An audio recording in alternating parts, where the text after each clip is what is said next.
కార్యక్రమాన్ని ప్రారంభించే ముందుగా గురువు గారికి ఆత్మ ప్రణామాలు తెలియచేసుకుంటూ పాల్గొన్న మీ అందరికీ ధన్యవాదాలు. శ్రద్ధ ఉన్నవాడు ఎలాగైనా నేర్చుకుంటాడు, ఏ విధంగా అయినా పాటుపడి నేర్చుకుంటాడు. ఎందుకంటే జ్ఞానమే ముక్తికి మార్గము, ఆ జ్ఞానం రావాలి అంటే సాధన అని తెలుసుకున్న వాళ్ళు ఎవ్వరూ కూడా ధ్యానంలోకి వచ్చాము అంటేనే మన జీవిత పరమార్థం మనకు అర్థం అవ్వాలి. మనం రాలేదు, రప్పించబడ్డాము అని ఎప్పుడైతే అర్థమవుతుందో దీన్ని చాలా శ్రద్ధగా, మరి ఎంత శ్రద్ధ అంటే ఏ దానికైనా టైంని కేటాయించలేకపోవచ్చు, కానీ ధ్యానానికి మనం టైం కేటాయించకుండా ఉండలేం. ఏదో టైంలో ఖాళీ చేసుకుంటాం.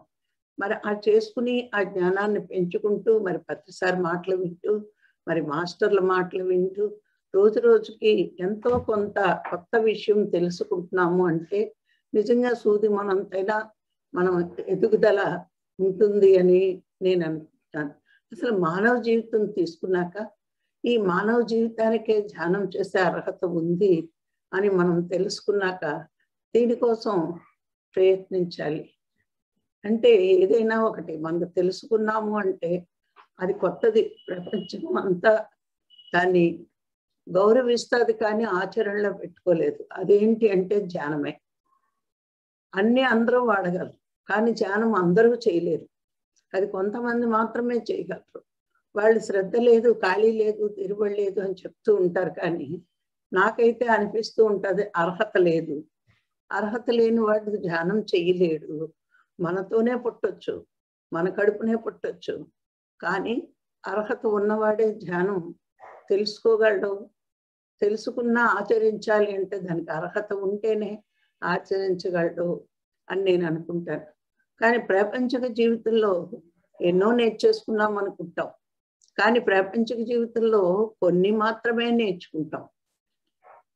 రెండు ఆధ్యాత్మిక జీవితంలోకి వచ్చాకే అన్నీ నేర్చుకుంటాం. ప్రాపంచిక జీవితం ఒక్కటే జీవించి ఆధ్యాత్మిక జీవితాన్ని విస్మరిస్తే ఒక చెల్లని నాళ్ళలాగే బతుకుతాం.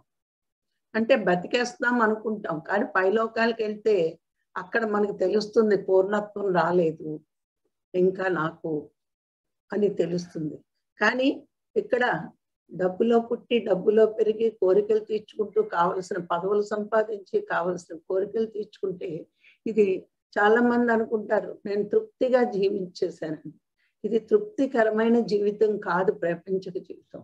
ప్రాపంచిక జీవితం ఆధ్యాత్మిక జీవితం రెండూ కూడా సమాన స్థితిలో చక్కగా ఎవరైతే జీవిస్తారో వాళ్ళే పరిపూర్ణమైన జీవితం జీవించగలిగేటట్టు. ప్రతిసారి ఎప్పుడు మనకు చెప్తారు ఆధ్యాత్మంలోకి వచ్చావని ప్రపంచకాన్ని ఏమీ వదలక్కర్లేదు, సంసారంలోనే ఉంటూ నిర్వాణానికి ప్రయత్నించొచ్చు అని. అదే బుద్ధుడు చెప్పాడు, అదే ప్రతిసారి చెప్పారు.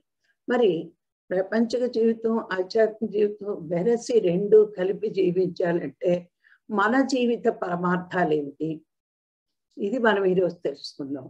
జీవిత పరమార్థం ఏంటి, మానవ జీవిత పరమార్థం ఏంటి, ఎలా ఈ జీవితాన్ని పూర్ణత్వం చేసుకుంటాం అనేది మనం ఈరోజు తెలుసుకోవాల్సిన విషయం. ఏమిటంటే మానవ జీవితంలో 4 పరమార్థాలు ఉంటాయట. ఏమిటంటే భుక్తి, రక్తి, శక్తి, ముక్తి. ఈ 4. ఫస్ట్ భుక్తి. ఈ భుక్తి ఏమిటి అంటే ప్రాపంచిక జీవితంలో ఉన్న వాళ్ళకి ఏం అర్థం అవుతుందంటే భుక్తికి లోటు లేకపోతే చాలండి అని చాలా మంది ఒక పదం ఉపయోగిస్తారు.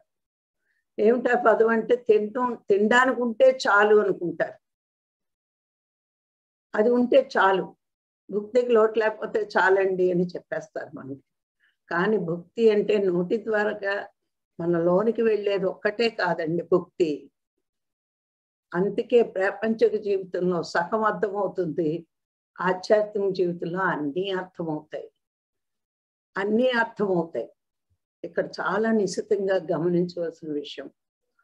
తిండి వల్ల కొంత బలం వస్తుంది, కానీ ఆ శరీరానికి ఇంకా మనసుకి భుక్తి కావాలి అంటే మరి నోటి ద్వారా వెళ్ళేది మాత్రమే శరీరానికి భుక్తి.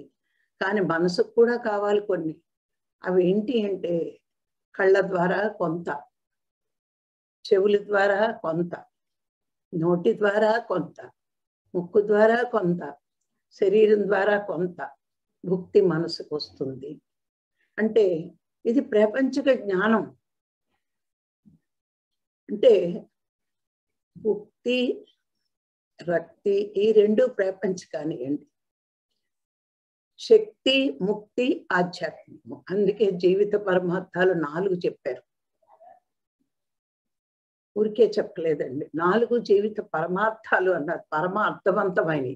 పరమార్థం అంటే చాలా గొప్ప అర్థం ఇచ్చేవన్నమాట. మరి కళ్ళ ద్వారా ఎన్నో విషయాలు చూస్తాం. ఆ విషయాలు ఎలా ఉంటాయి ఏంటి అన్నది మనసు గ్రహిస్తుంది. ఇప్పుడు చూడండి, ప్రాపంచిక జీవితంలో ఒక గులాబీ పువ్వుని చూశారనుకోండి, ఏమని ఆలోచిస్తారు? ఎంత అందంగా పూచిందో అంటారు.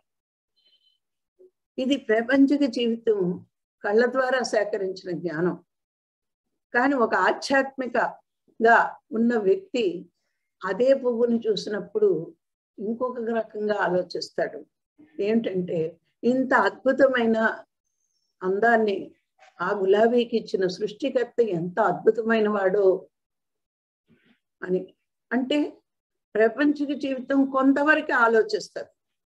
ఆధ్యాత్మిక జీవితంలో ఎదిగిన వాడికి దాని లోతుల్లోకి వెళ్తాడు. అంతే. ఇప్పుడు చూడండి, సముద్రాన్ని చూసినప్పుడు ప్రాపంచిక జీవితంలో వ్యక్తి అలలను చూస్తాడు.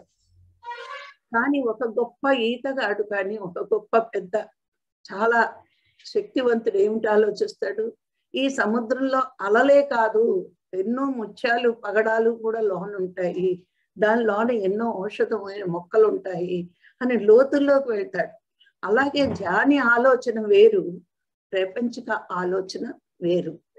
అలాగే 2 విధాలుగా ఉంటుందండి. ప్రపంచం వ్యక్తులు ఎలా ఉంటారు అంటే తాత్కాలికంగా ఆలోచిస్తారు, పై కలిపేది ఆలోచిస్తారు.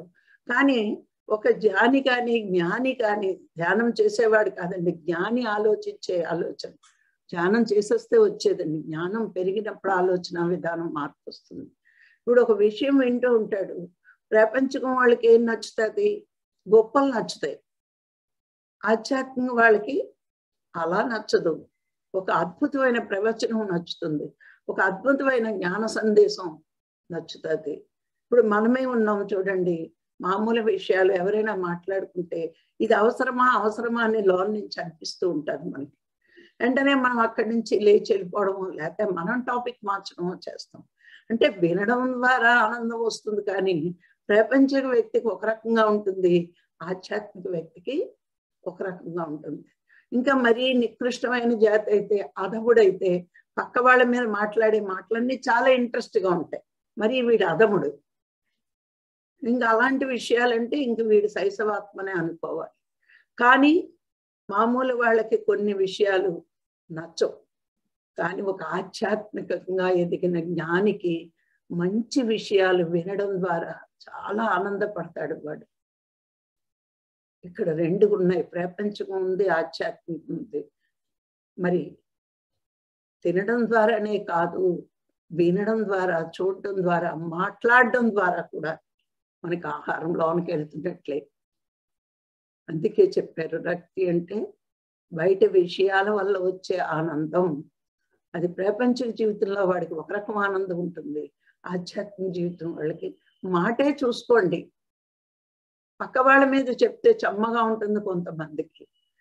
మనలాంటి వాళ్ళకి పక్క వాళ్ళ గురించి మాట్లాడొద్దు, తెలియని మాటలు మాట్లాడకూడదు.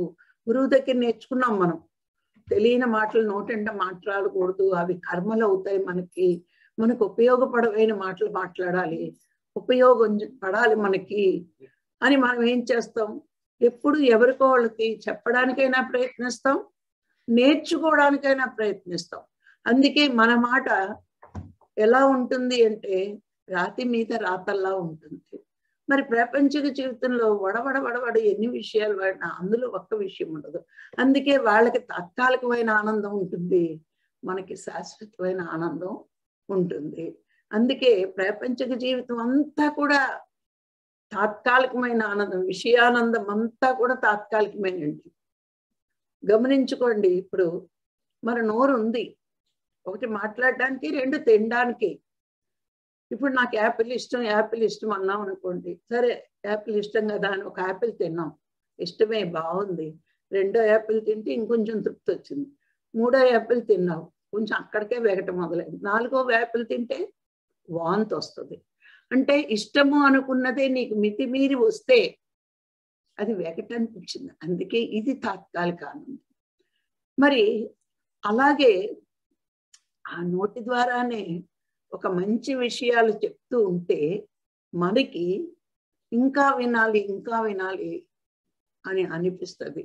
అందుకే ఇంద్రియాలన్నీ కూడా ప్రాపంచిక జీవితంలో ఒక రకంగా తాత్కాలిక ఆనందాన్ని ఇస్తాయి. కానీ దాన్ని ఉపయోగించుకునే విధానంగా మనం ఉపయోగించుకుంటే శాశ్వతమైన ఆనందం ఇస్తుంది. మంచి విషయాలు వినడానికి, మంచి మాటలు మాట్లాడడానికి, మంచి ప్రకృతి దృశ్యాలు చూడడానికి, ఇట్లా మన ఇంద్రియాలను, మనం కళ్ళను అట్లా ఉపయోగించి, మరి చెవులు నీలకంగా, నా రకంగా ఉపయోగించగలిగితే మరి ఎంత అద్భుతం. మరి వాసనలు ప్రతి దాన్ని కూడా పత్రిసారి ఒక మాట నిన్నే నేను ఒక ఇంటర్వ్యూలో విన్నా.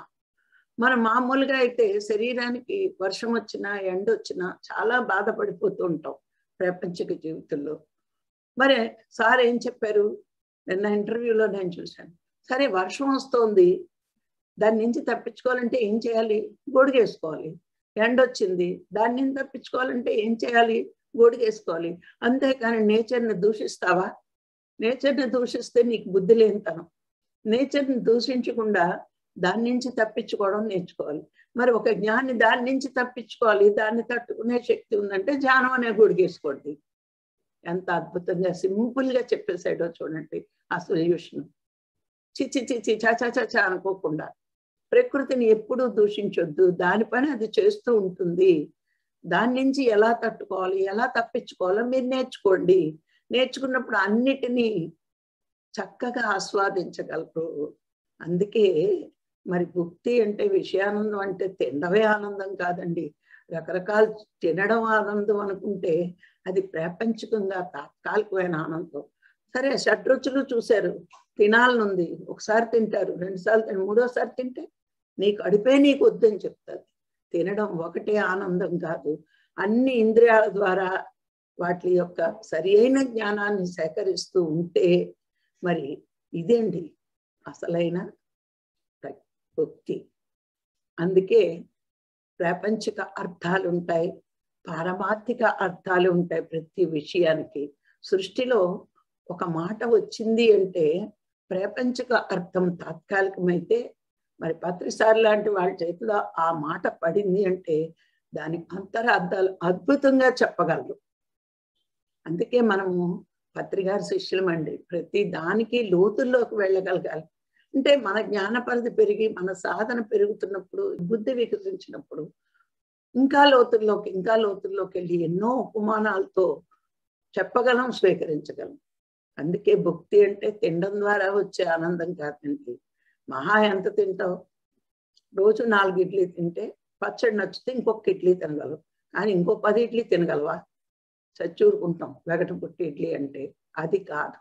ఒక మంచి మాట, మంచి జ్ఞానం. ఒక జ్ఞానులకి భక్తి అంటే మంచి మాటలు, మంచి జ్ఞానం వినడం, మాట్లాడటం, తెలుసుకోవడం, వినడం, చెప్పడం. ఈ చెవులు నోరు అద్భుతంగా పనిచేస్తుంది ఆధ్యాత్మిక మార్గంలోకి వచ్చాయి. చదవడానికి కళ్ళు, ఈ 3 ఇంద్రియాలు అద్భుతంగా ఉపయోగించుకుంటాడు ఒక జ్ఞాని. చదవడం ద్వారా, వినడం ద్వారా, చెప్పడం ద్వారా గొప్ప భక్తి సంపాదిస్తాడండి. ఇది శరీరానికి సంబంధించింది అనుకుంటున్నాం, కానీ దాన్ని కూడా మనం ఆధ్యాత్మిక జీవితంలో గొప్పగా ఉపయోగించుకోగలం. ఇది ఇక రక్తి. ఇది కళల ద్వారా, కళలు నేర్చుకున్నప్పుడు వస్తుందటండి ఆనందం. ఒక్కొక్కసారి కొంతమంది సంగీతం నేర్చుకోవచ్చు, కొంతమంది డాన్స్ నేర్చుకోవచ్చు, కొంతమంది చిత్రలేఖనం నేర్చుకోవచ్చు. ఇవన్నీ నేర్చుకున్నప్పుడు చాలా ఆనందం వస్తుంది. కానీ కొంత వయసు అయ్యాక ఈ ఆనందం కూడా తాత్కాలికమే. ఒక 60 ఏళ్ళు వచ్చాక డ్యాన్సు చేయలేరు. ఇంకొంచెం పెరిగాక గొంతులో అపస్వరాలు వస్తూ ఉంటే గార్ధబంగా గొంతు పాడవుతూ ఉంటుంది. అలాగే చిత్రలేఖనం చేతులు వణకొచ్చు. ఇలా 64 కళల్లో 63 కళలు ప్రపంచకంగా గొప్పగా ఉండొచ్చు. కానీ 64వ కళ అయిన బ్రహ్మ విద్య నేర్చుకున్నప్పుడు ఇది చివరి శ్వాస వరకు ఆనందాన్ని నింపుతూ ఉంటుంది. అందుకే కళల ద్వారా అన్నారు. జీవిత పరమార్థాలు చెప్పినప్పుడు బ్రహ్మ విద్యను కూడా ఒక కళ కింద మార్చారు వాళ్ళు. ఊరికే చెప్పలేదండి. అంటే అంతవరకు ప్రపంచంలో అందరూ నేర్చుకోగలరు. కానీ బ్రహ్మ విద్య అన్నది అది ధ్యానం చేసేవాడికి, జ్ఞానం తెలుసుకోవాలి అనుకునే వాడికే సాధ్యం. అప్పుడు పూర్ణత్వం వస్తుంది మనకి. ఎన్ని కళలు నేర్చుకున్నా ఈ బ్రహ్మ విద్య నేర్చుకోకపోతే మనలో పూర్ణత్వం రాదు. అందుకే భక్తి ద్వారా ఉండొచ్చు. మరి రక్తి కావాలి అంటే 64 కళల ద్వారా ఆ కళలు నేర్చుకున్నప్పుడు మొదటివన్నీ తాత్కాలిక ఆనందం ఇస్తాయి, వయసుతో పరిమితం అవుతుంది. కానీ ఈ బ్రహ్మ విద్య వయస్సుతో పరిమితం లేదండి, చనిపోయే వరకు నేర్చుకోవచ్చు. అందుకే పూర్ణత్వం రావాలి అంటే బ్రహ్మ విద్యతోనే ఆగగలగాలి. ఇవన్నీ తాత్కాలికమైన ఆనందాలు. ఆధ్యాత్మిక ఆనందం వచ్చినప్పుడే మనం పూర్ణత్వమైన ఆనందాన్ని పొందగలం. ఇక శక్తి. తినడం వల్ల దేహానికి మాత్రమే శక్తి రావచ్చు, కానీ ధ్యానం వల్ల నీ 7 కోశాలు 7 శరీరాలు, నీ లోపల ఉన్న ప్రతిదీ బాహ్యం అంతరం కూడా శక్తివంతం అవుతుంది.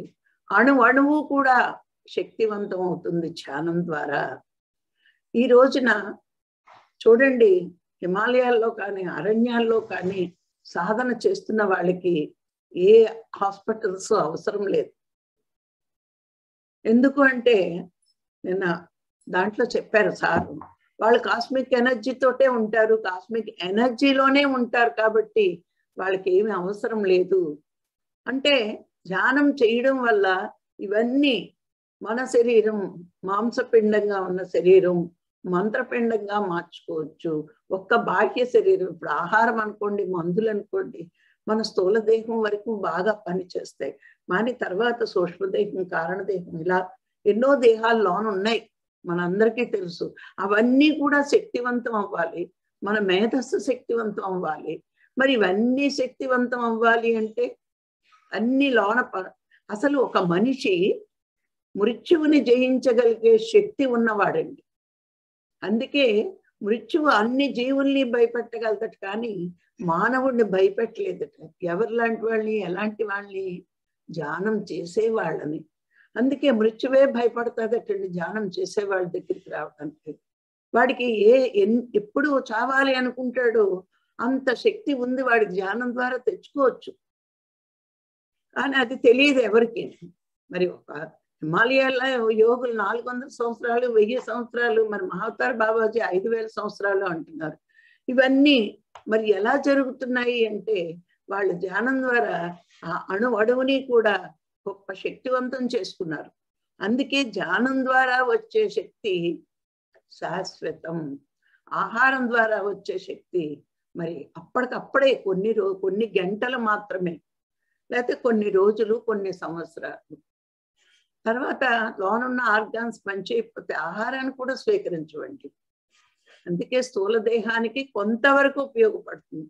అందుకే చూడండి, వార్ధక్యం వచ్చేటప్పటికి మందులు, హాస్పిటల్స్, ఎందుకంటే లోనవు పనిచేయవు. అదే ధ్యానం చేసి తీవ్రమైన ధ్యాన సాధన, ఏదో నామినల్ గా ఎవరి వయసు ఎంత అయితే అవి లోన ఏమి శక్తివంతం కావు. తీవ్రమైన ధ్యానం అంటే మనం కూర్చుంటే 3 గంటల వరకు ఆ ధ్యాన స్థితిలో ఉన్న వాళ్ళ గురించి. అన్నీ ఉన్నాయి సృష్టిలో, చెయ్యవలసిన పని మానవుడు చెయ్యాలి. ఇవన్నీ తెలియపరుస్తున్నారు. ఎందుకు అంటే ఎలా బతకాలో అన్నది అది నీ ఇష్టం. టైం లేదంటావా, ఖాళీ లేదంటావా, నేను చేయలేనంటావా, అదంతా నీ మాటలు, నీ ఇష్టం. కానీ సృష్టిలో ఏమేమి ఉన్నాయో, ఎలా ఉంటాయి, ఎలా బతుకుతారో అన్నీ ఇవ్వబడినాయి మనకు. ఇచ్చినవి తెలుసుకున్నవి నువ్వు ఎంతవరకు ఆచరించగలవు అంటే, మరి ప్రతిసారి చెప్తా ఉంటారు, చెయ్యలేను అన్నది సోంబేరితనం. కావలసినంత టైం అందరికీ ఉంది, కానీ చేయలేను అనుకోవడం బద్ధకం అంటారు. అంటే ఇప్పుడు ధ్యానం ద్వారా శక్తిని పొందితే ఒక్క స్థూల దేహమే కాదు, సూక్ష్మదేహం, కారణదేహం, పంచకోశాలు ఇవన్నీ కూడా శక్తివంతమయ్యి నువ్వు ఏదనుకుంటే అది సాధించగలిగే స్థితి నీ చేతిలో ఉంది. మృత్యువును కూడా ఎదిరించగలిగే శక్తి మానవుడిలోనే ఉంది. మరి ఇంత అద్భుతమైన శక్తి ధ్యానంలో ఉందని తెలియక అజ్ఞానంలో ఏ దేవుడో వచ్చి రక్షిస్తాడు అనుకుంటారు. ఏ దేవుడు కాదు, నువ్వే దేవుడు అయి ఉన్నావు అని సార్ ఎన్నోసార్లు మనకు చెప్పారు. ఎందుకు మన దేవుళ్ళు అంటున్నారు? అన్ని శక్తులు నీలోనే ఉన్నాయి. ఆ శక్తిని వెలికి తీసే మార్గం ధ్యానం. అందుకే ధ్యానం ద్వారా మాత్రమే మనకి శక్తి వస్తుంది, కానీ మిగతావన్నీ కూడా తాత్కాలికమైనవే. శాశ్వతమైన శక్తి రావాలి అంటే ధ్యానం ద్వారా మాత్రమే మనకి ఆ శక్తి వస్తుంది. ఇక ముక్తి. ఈ ముక్తి ఎలా వస్తుంది అంటే విజ్ఞానం ద్వారా. గమనించుకోండి, నేను అన్న పదం జ్ఞానం కాదు, విజ్ఞానం. విజ్ఞానం అంటే విశేషమైన విజ్ఞానం. ఇప్పుడు జ్ఞానం వినడం ద్వారా, చదవడం ద్వారా తెలుసుకున్నారు, కానీ నీ ఆచరణలో పెట్టుకున్నప్పుడే అది విజ్ఞానం అవుతుంది. జ్ఞానం తెలుసుకోవడం వేరు, ఆచరణలో పెట్టుకోవడం వేరు. అందుకే జ్ఞానం తెలుసుకోవడం ద్వారా ముక్తి రాదండి. తెలుసుకున్న ప్రతి విషయాన్ని మనం ఆచరణలో పెట్టుకోగలిగితే అది ముక్తి. దానికి కావలసిన శక్తి ధ్యానం ద్వారా మాత్రమే వస్తుంది. నువ్వు దేవుడివి అన్నావు, ఎన్నాళ్ళు విన్నా నువ్వు దేవుడివి కాలేవు. నువ్వు దేవుడివి ఎలా అవుతావో తెలుసుకున్నావు. ఎలా అవుతావు? జ్ఞానం విన్నావు, నేను శరీరం కాదు, మనసు కాదు, బుద్ధి కాదు, ఆత్మని నేను. అది నీ అనుభవంలోకి రావాలి అంటే మళ్ళీ ధ్యానం చేయాలి. ధ్యానం చేసి నీ శక్తి పెంచుకుంటూ నీలోకి అంతరాల్లోకి ఆ ప్రయాణం చేయాలి. మరి అంతరాల్లోకి నువ్వు వెళ్ళాలంటే నీ అంతరాల్లోకి ఆత్మను చేరుకునేది శ్వాస. అందుకని ఆ శ్వాస మీద చేస్తే నువ్వు దేవుడివి అనే విషయం నీ అనుభవంలోకి వస్తుంది. మిగతా ఏ ధ్యానాలు కరెక్ట్ కాదు అని పత్రి గారు చెప్పడానికి కారణం. అన్ని ధ్యానాలు మనసు వరకు తీసుకువెళ్తే శ్వాస మీద ధ్యాస ఆత్మ వరకు తీసుకెళ్తుంది.